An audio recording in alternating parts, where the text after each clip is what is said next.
it might be a perfect time of the year to gift your family a new pet. Cincinnati Animal Care has taken hundreds of animals in the past few weeks, and the shelter reporting 87 animals were dropped off just since Friday. Now, we are joined just this afternoon with Ray Anderson, the Community Engagement Manager at the Cincinnati Animal Care. Thanks so much for being here with us, Ray. Thanks for having me. This is great. You know, when I hear this, honestly, I think 89 animals dropped off in less than a week. Talk to us about that. How common is this? Is that a lot? And what are we looking at here? Are these animals that are lost, surrendered? What's going on? Vast majority of the animals that come into the shelter come into strays, either found by Good Samaritans on the street or by Hamilton County dog wardens who will bring them in.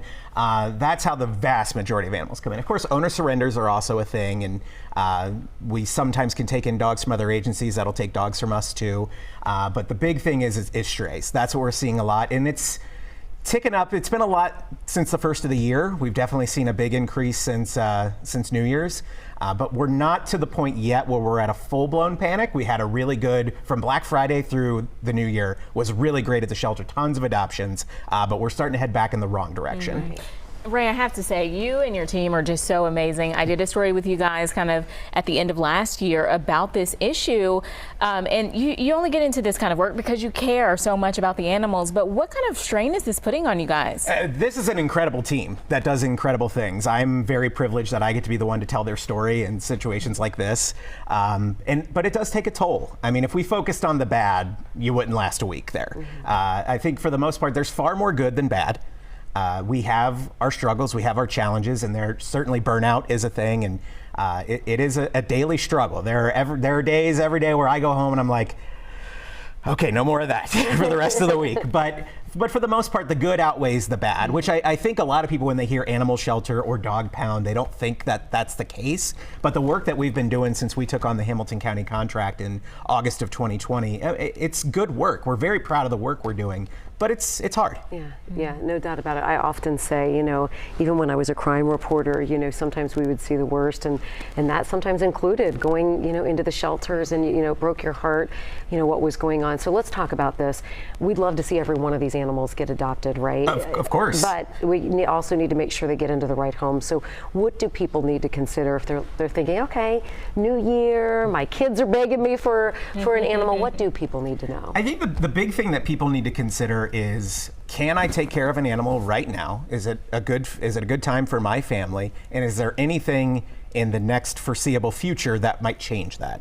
And if your family's feeling good about it, it's always a great time to adopt. And to your point, you know, the shelter is not the finish line for any of these animals. There are 70 people that work at this shelter that, you know, they dedicate their lives to it, just as we mentioned here. They care so deeply.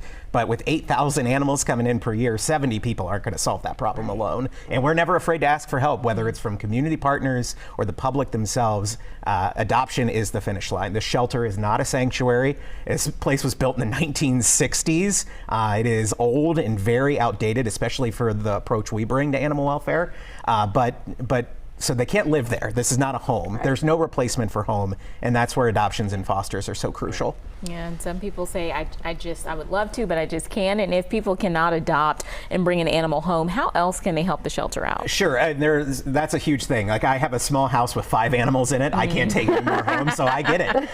The big thing that we would always tell people is, if you can't adopt, foster. If you can't foster, volunteer. Come down, walk the dogs, work with the cats in Kitty City. If you can't volunteer, maybe make a donation. Money's great. We love that. We love getting that too. And really just spreading the word. I mean, this is the first change animal welfare has had in Hamilton County in 60 plus years. So a lot of people still don't even know we're here and what we do, how we do it, why we do it the way we do it. So getting the word out and spreading what we share on social media is always huge too. Well, Ray, I hope that you don't get to that panic mode, because as an animal lover, Me too. You know, it breaks my heart to think of these animals just sitting, waiting in a cage, waiting. So thanks so much for all that you and your team do. We really appreciate it. We appreciate you having us on here. Stuff like this, people are always like, we saw you on the news, we had to come down. So it's always huge. Again, not sad. Please come see us at Cincinnati Animal Care and save a life with us. Yes, and as Ray was saying, you can visit Cincinnati Animal